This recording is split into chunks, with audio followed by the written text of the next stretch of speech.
studs out there. Get in the game, 'cause it's overtime.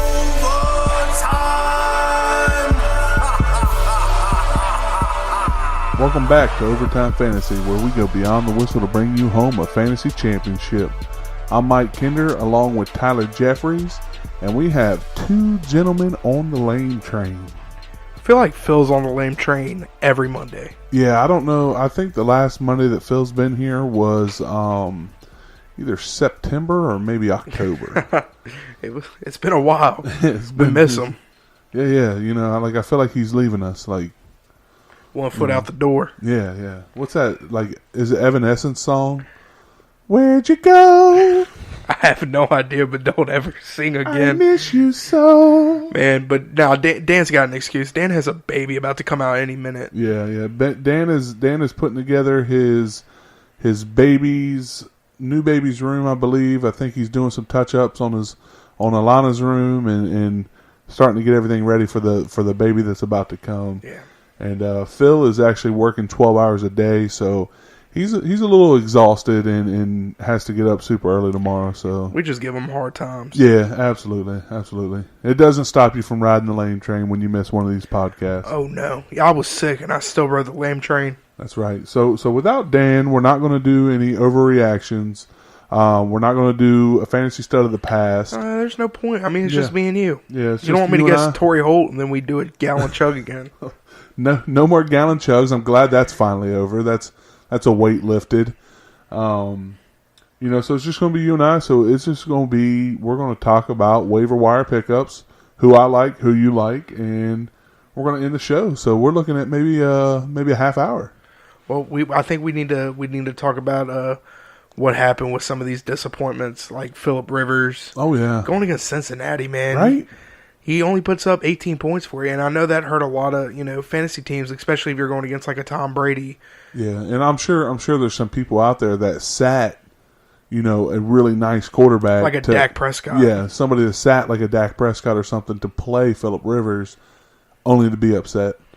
Yeah, it's one of those things. Like I know I got actually bounced out of both of my playoffs. I heard about that. That's not good, man. It's not. I had Phillip Rivers, Todd Gurley, Josh Adams.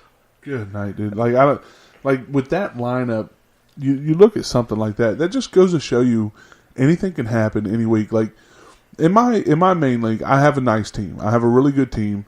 But, I'm super nervous, man, because anything can happen. And look what Todd Gurley's done his last two showings. Well, 2 weeks ago he did 30 points. Oh, that's right. Well, the week before that, he only put up 9. Yeah, so, no, I have a feeling if you had played this week, you might have lost. Looking at, I still have Dalvin Cook going tonight, so I set, a lineup and just to see what could have happened. Did you see that the number 1 and 2 guy in our league would have lost? Yeah, absolutely. I mean, Phil played against Brad, and Brad he has 82 points right now with, I think Kyle Rudolph's still to play. Yeah. And he's losing by Phil's winning by 50 points. Yeah, so that's Phil over. put up 160 almost? No, he only put up 132 because if I had played anybody else other than my dad, who Amari Cooper saved him and he ended up putting up 144. I put up 135. Yeah. So I had the second, if you look at everybody that, played, my dad was number 1, I was number 2. It's just the way that we had to play against each other. And Phil, the reason why I said 160, he was projected 160 at one point. Yeah. And that's just what I figured he ended up doing. So in my league where I got the bye, if I would have played this week, I think I would have only beat one person. I would have had to have the right matchup. And, I've gone all year. I've only lost a couple games all year. And even in those games, they were tight. I could have won. And, that just goes to show you what fantasy football does. You can go out there and lose. That's why the bye is so important. The bye saved my butt this week. Hopefully my team wakes up and does something next week, because if not, I'm out, Yeah, I went to the commissioner of my office league, and I told him, I said, hey, look, we need to get some buys in here. I finished first the last 3 years in a row.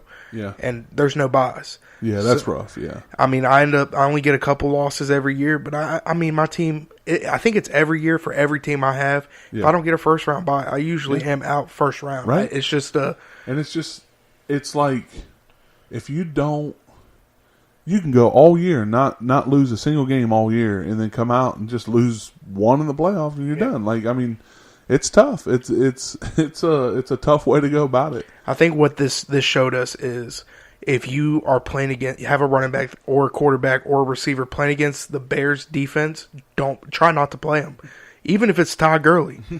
Like, don't try to play them. Yeah, those linebackers are a different kind of brand. I mean, they're young and they're really fast, and they can keep up with anybody. Yep. And it's hard not to play somebody like that against them, but they shut down the best fantasy running back in the league. And another thing this week, Amari Cooper, that guy, is he the truth or what? Like, I think he couldn't be put in a better situation. Yeah, because he got put in the perfect situation. We talked about this earlier in the season. Derek Carr is not the type of quarterback Amari Cooper needs, and Des Bryant wasn't the type of receiver Dak Prescott needed. So Dak needed a guy that can run a crisp route. I mean, all he runs is slants. Yeah, it's a quick slant. Yeah. He just missed tackling, and he's very elusive. So that's what Dak needed, and that's what Amari needed, and now they are just... Yeah, they're lighting it up, eating. man. Jeez, Amari Cooper put up more points than I think he scored all year last year.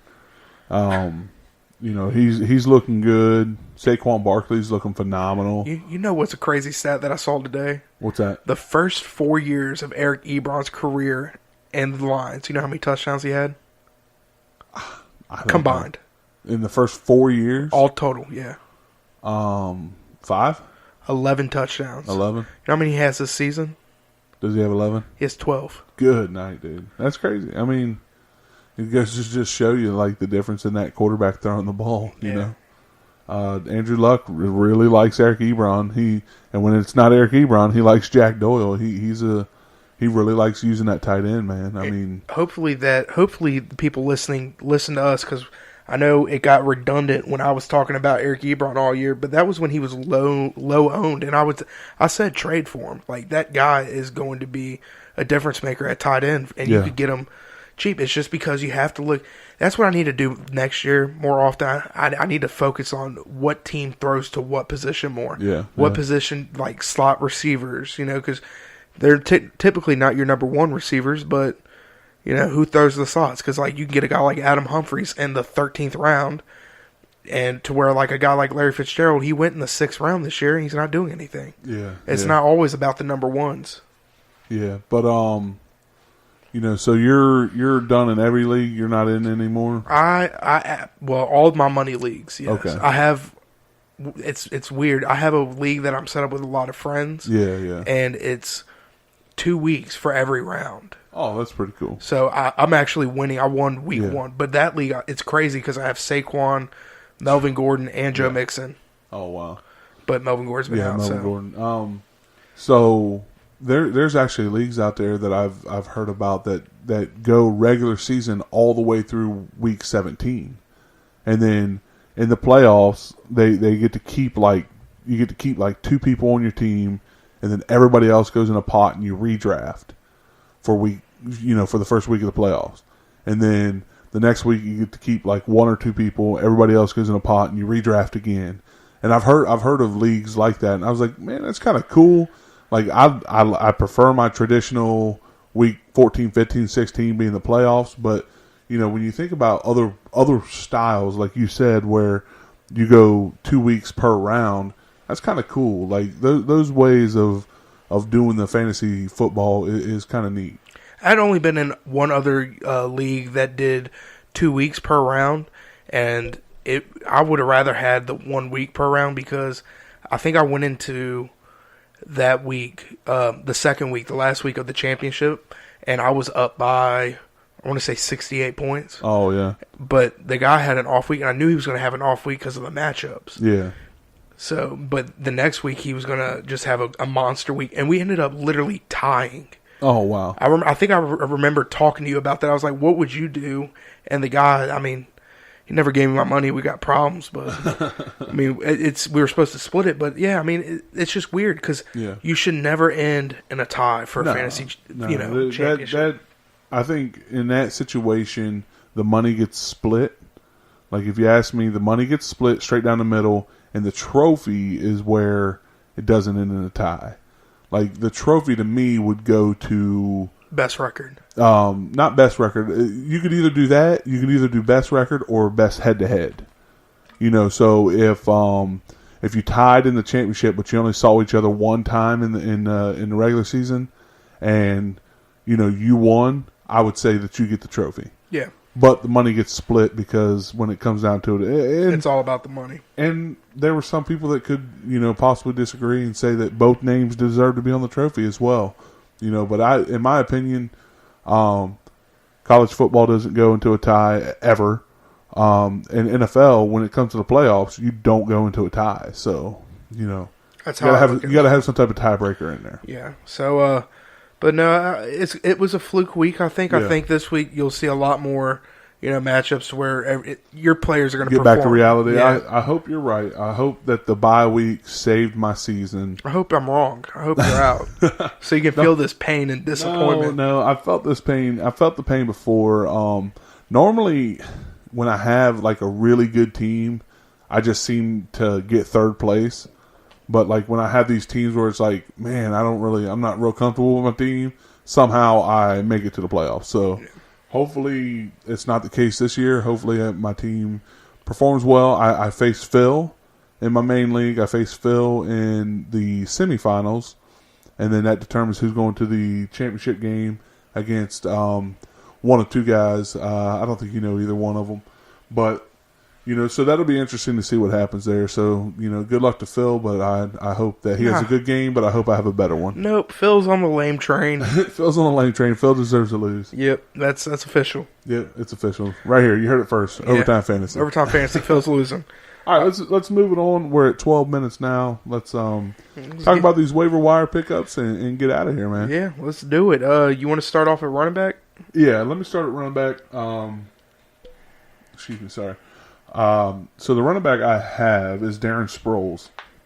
Darren Sproles is owned in 6% of leagues, so he's available.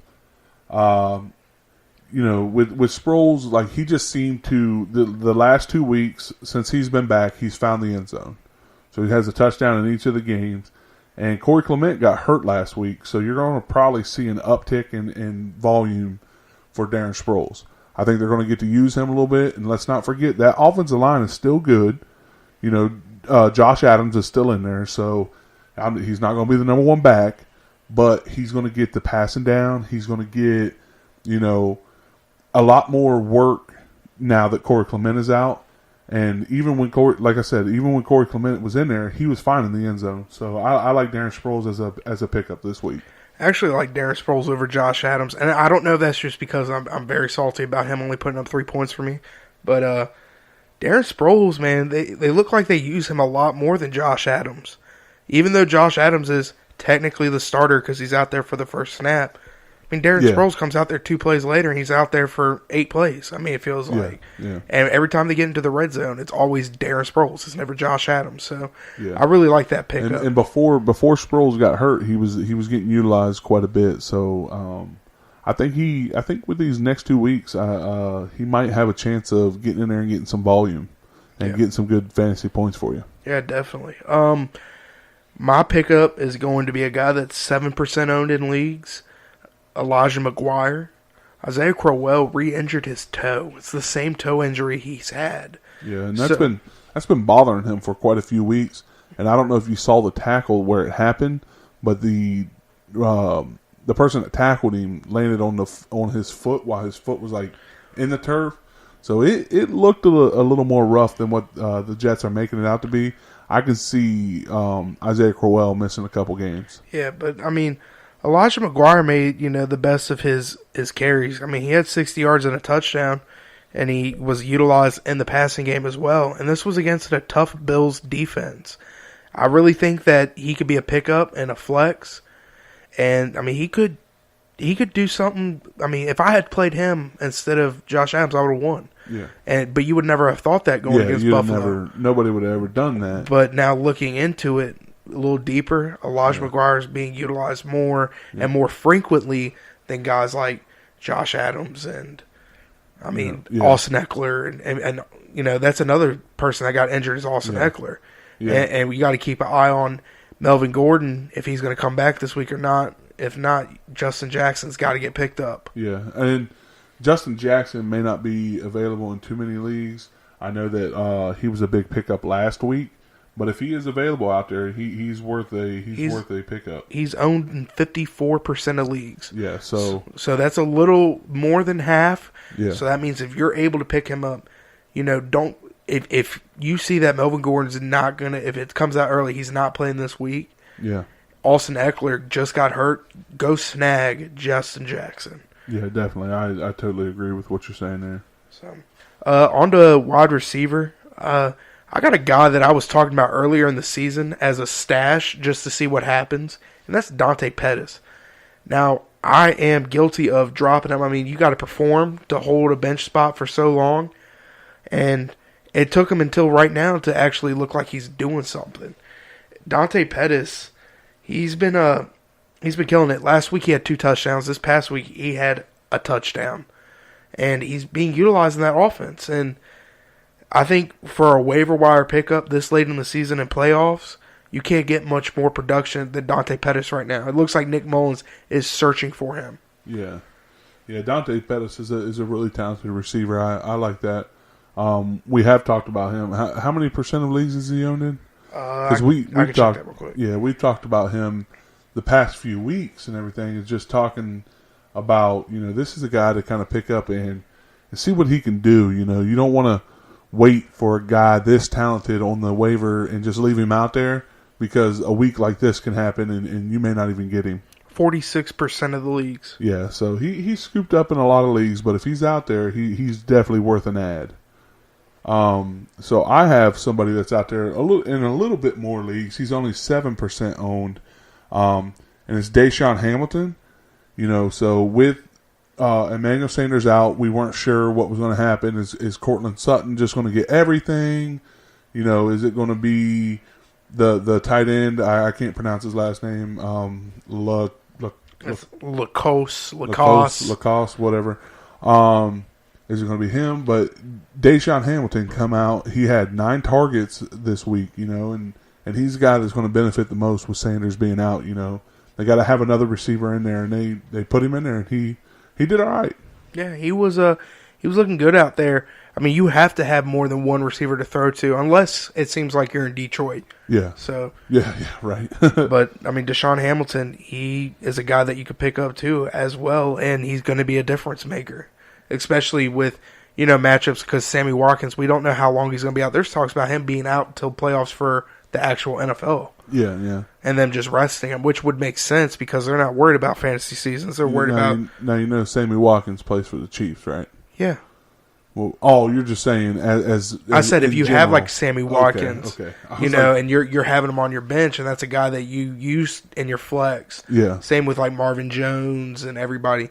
Deshaun Hamilton could be a guy that you pick up, and he can be utilized. Okay. I mean, I keep saying utilized, I feel like, but yeah, it'd be hard to run out there and start him this week, but you know, I think he might be somebody that, okay, prove it to me one week, and you may, and especially if you're the Emmanuel Sanders owner, you want somebody that's going to fill that spot. So, like, imagine if you had Marvin Jones and Emmanuel Sanders and like Jamison Crowder, and you picked up like Maurice Harris, and you picked up, you know, if you were able to pick up more from David Moore, Seattle. From Seattle. But now you're looking for that other receiver because, I mean, Maurice Harris has Josh Jackson. Yeah. So real fast, you started talking a little bit about Sammy Watkins. He's going to be out sometime. Does Kelvin Benjamin have any value in this offense in these next 2 weeks? Now Kelvin Benjamin, when he was in Carolina, he showed that he could have been a number one. and then some stuff went down. He looks like he's. I'm not one to talk, but he looks like he's plumped up. Yeah, and kind of like Eddie Lacy. And you're not the only one to talk about that. Like the internet is going crazy over that. Like I remember when Eddie Lacy came out, and Eddie Lacy got put on a Weight Watchers program. Yeah, and I think that Kelvin Benjamin might get put on one too. So I don't know if he's in football shape, and. I mean, he's playing for the Chiefs. If there's any offense out there that he could be a difference maker on, it's going to be the Chiefs because they throw the ball the most in the NFL. Yeah. So I scooped him up in a couple leagues. I would scoop him up, but as a stash, I wouldn't play him right away because you got to. Not even if he goes out there this week and kills it. Yeah. I would not play him. And it's still, I agree with that. The only way that I'm playing him is if I suffer an injury. Yeah, injuries. Yeah, and I just got him as a upside fill-in if needed. You got this. It's kind of smart because you have to look at it like you're not going to be playing some of these guys, so it's something that I preach about. You don't want anybody of your opponents grabbing somebody that they can use against you. Yeah. Even if they're not going to be using them. Like Damian Williams. I picked him up. Yeah. He's on my bench. Nobody's getting him in our league. Yeah. And I'm not even playing. You're not even going to play him, but at least you're not going to have to go against him. Yeah. And that's something where I look at and I see somebody has picked him up like previously. Somebody picked him up as soon as they went down, and it's somebody in the losers bracket. And I was like, oh, thank you. That's just as good as you picking him up as somebody that's in the losers bracket. You're not going to have to play against that guy, so that's great. Yeah, definitely. Do you have a tight end? Yes, I have a tight end. I have, okay, so Jordan Reed just got hurt this week. You know, we don't know if he's going to miss any time or anything, but he could. I know he had an MRI today. It's just like a precautionary thing. But Vernon Davis is owned in 5% of leagues. With the upcoming week, I think Davis is worth an add, because he's going to be the main tight end in that system. He's also going to have the eighth string quarterback throwing him the football. Josh Johnson. Yeah, Johnson. He's I think he was fourth string. He hadn't played football in 7 years. Yeah. So here's what happens when those type of quarterbacks get in. They get a little bit scared and they always go to their check down. So you're looking at a running back that is a receiver, a pass catching running back, and you're also looking at a tight end. I think Vernon Davis can get quite a few catches this week and do something with it. And they're going against Jacksonville, and Jacksonville gives up a lot of points to the tight end. So I think he's a decent play this week. I don't know. If you're this far into the playoffs, you may not need help at any of these positions. But this is, the one position that you could need help in, and I think Vernon Davis can help you out this week. Now, I do agree with you that, Jacksonville has given up a lot of points to the tight end, but Jacksonville's defense scares me because you don't know when they're going to turn it on and you don't know when they're going to turn it off. Yeah. Because it's one way or the other. They turned it on against the Colts. They didn't allow them to have any points. But then they turned it off and let Marcus Mariota throw all over them. Yeah. Or I'm sorry, it wasn't Marcus Mariota. Let me restat that. Derrick Henry. Put up quarterback numbers. Yeah. Against them. So Mariota didn't have a bad game that week. No, he didn't. But I think Derrick Henry had more rushing yards than he had passing yards. Yeah. He definitely had more touchdowns. Yeah. So I think that's the only thing that scares me is Jacksonville's defense. You don't know when they're going to turn it on. They have the talent to stop these guys. And they could get on Josh Johnson's head like real quick and early in that game to where he does check the ball down to a tight end. I mean, they don't have the best running backs anymore, so Vernon Davis could be a sneaky play. All right. So that really wraps up a lot of our waiver wire, but we have some streamable quarterbacks that we want to talk about.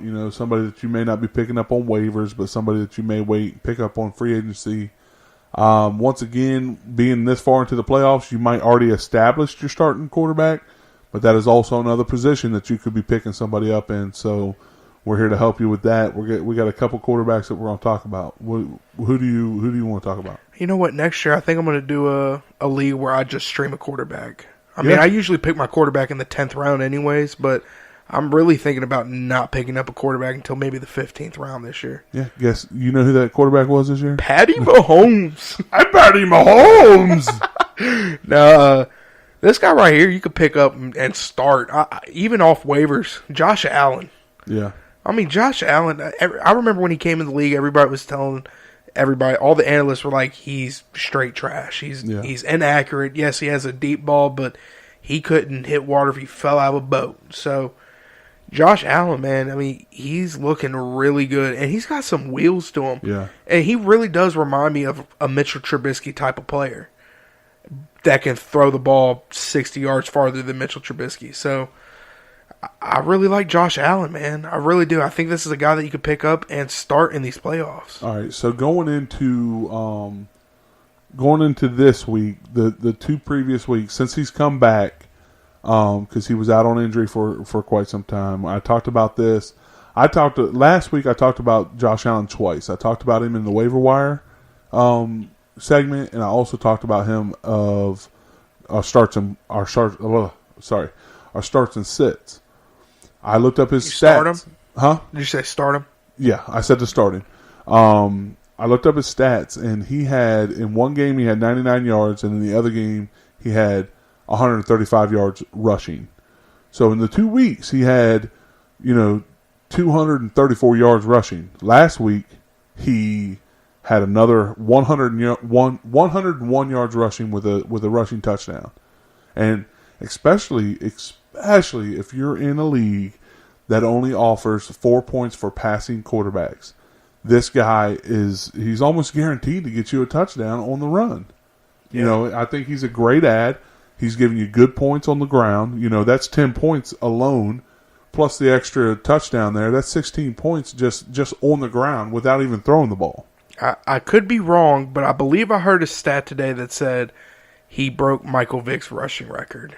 Really, I don't know that. Now, I'm talking about like average for like a span of games. Yeah, I can't verify that because I do not know. I'm gonna check that up real quick. So while you're checking that, I'm gonna go ahead and move on. I'm gonna talk a little bit about my quarterbacks that I'm targeting this week. If you're streaming quarterback, I think Derek Carr this week is a decent stream. He is 19% owned. And to be honest with you, Carr has been fairly decent these past couple weeks. He's been putting up decent numbers, and he has the best matchup of the week. He's going against Cincinnati this week. Cincinnati is the worst defense against quarterbacks. Quarterbacks put up the most numbers against Cincinnati. So if you're out there streaming quarterbacks, Derek Carr isn't a bad play this week. I like him this week. Yeah, I totally agree with you on that. And guess what? What's up? I was right. He broke Michael Vick's record. So what was the record that he broke? I'm assuming it's a span of 3 games. Josh Allen with 48 rushing yards on the Bills' opening drive today has 282 over the past 3 games, the most QB rushing yards over a 3-game span in the Super Bowl era since 1966 is 294 by Michael Vick. Holy cow! And he smashed that record. Then. Smashed it. Yeah. So I heard, and a lot of people probably heard me just say, Josh Allen broke Michael Vick's rushing record, and they were flipping out. But he did. It's definitely on the span of games. So span of 3 games. Span of 3 games. That's impressive. I mean, and he smashed that record. Yeah, because you said with the opening drive of 48 yards. Yeah. Yeah, he had another 53 yards. So. He's somebody that can get you points on the ground. I like that. So I talked about Derek Carr. I also want to talk about, who I think would be good for next week. This is somebody that, once again, if you're streaming quarterback, next week, not this week, not this coming week, but next week, week 16, Marcus Mariota is 33% owned. Now, this is something, Yahoo does the matchups right next to the names, and it's red, yellow, green. Marcus Mariota has not had a green matchup all year. Not one green matchup all year. And he's only had 4 yellow matchups. And in those 4 yellow matchups, he's had a decent week. He's had a pretty good week, all 4 except the very first week. Yeah. He had a bad game the very first week. But after that, The other 3 yellow matchups, he had a really good game. Week 16, Marcus Mariota has his first green matchup. Who's he going against? Washington. Oh. Yeah, so he's going against Washington. Washington just got torched this week. You know, I don't know the amount of points that Eli put up, but I know they got torched this week. He put up enough. Just for the fact of, you know, on the ground, in the air, whatever it was, they put up like 40 points and before, you know, Washington even scored. So Marcus Mariota is a decent play for next week. I'm not saying play him over, you know, guys like, you know, Aaron Rodgers or you know, Jared Goff or, you know, Patrick Mahomes, but he's going to be a top 10 quarterback next week, if you ask me. So if I told you Eli Manning had over under 35 points, what would you say? I would say under 35. Over under 30. Just under 30. I'm thinking he had about 28 points. Wow, 27.85. Wow, see? Yeah. And I was trying to trick you. Yeah, I figured that's what you were trying to do, but I knew that he didn't have a ton of points, but that's good. Like, is that like what, his third best for the year? That is his second best of the year. Yeah, and you know, Eli Manning doesn't have those type of games. You know, and now Marcus Mariota he's had, you know, some 30 plus point games, but his matchups have been tough all year. So, do you think that this was a product of the Giants and a divisional matchup? Because the Redskins' defense early on was killing it. Well, here's the thing with the Redskins' defense. They had a good defense at the beginning of the year. Here's the thing. They're getting tired, man. That offense can't stay on the field. Anytime that your offense can't stay on the field, your defense gets tired. You know, they're out there for most of the game. They get tired. It's hard to keep up at that point. And then they start scoring touchdowns. You get your head down. Your momentum's not there. The morale is down. You can't keep up at that point. Yeah. So, I mean, Marcus Mariota could be a solid, quarterback to stream for a championship round, especially against, Washington. Yeah. So, any defenses you like? Really, this week, defenses are not very good this week. All the matchups for defenses are about pretty even. The ones that stood out to me, you have Buffalo against Detroit, but Buffalo is 51% owned.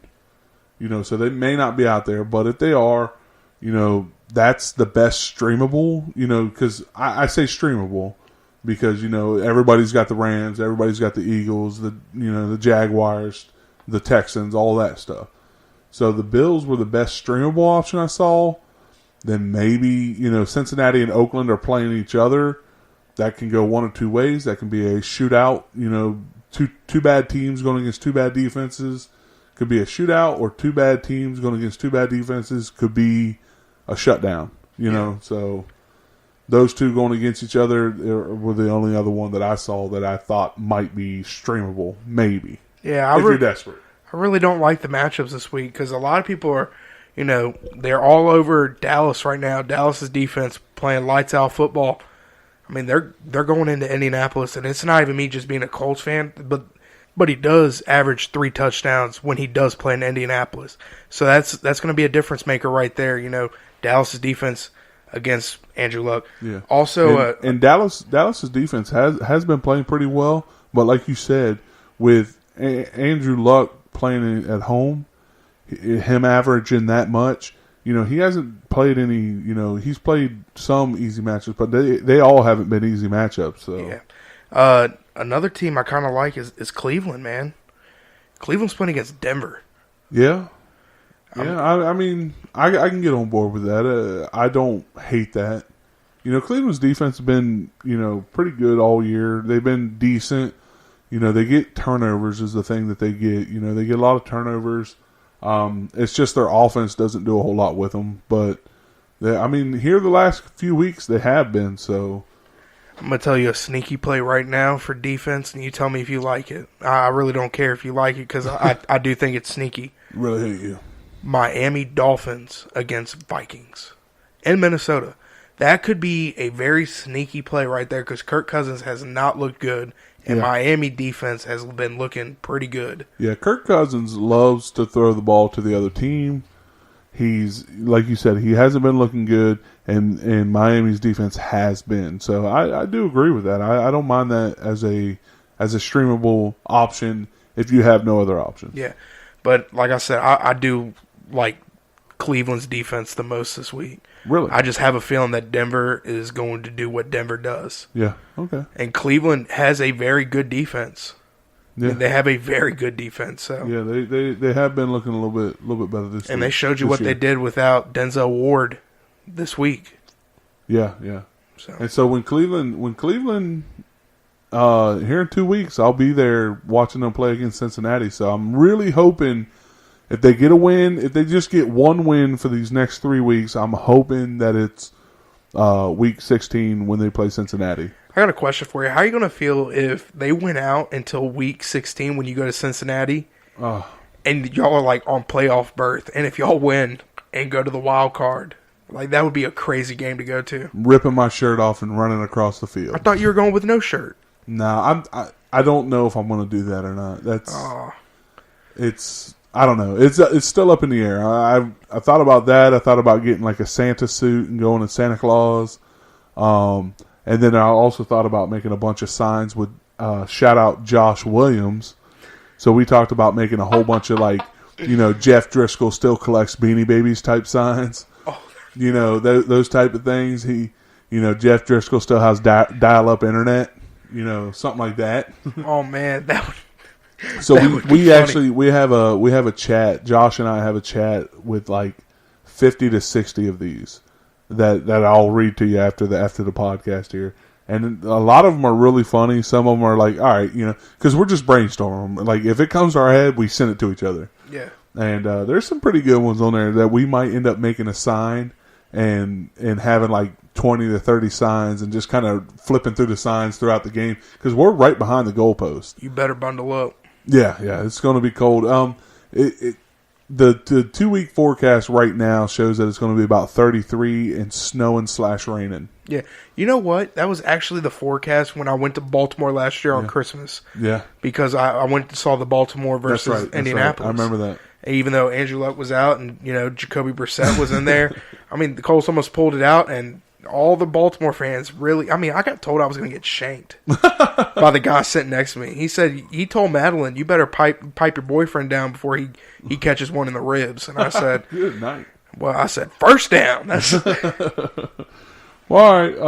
You got anything else before we get off here? Nah, I really hope y'all tune in on Sunday and y'all listen to Friday's podcast. That's right. Because this is crunch time. I mean, we're in playoff mode. That's it.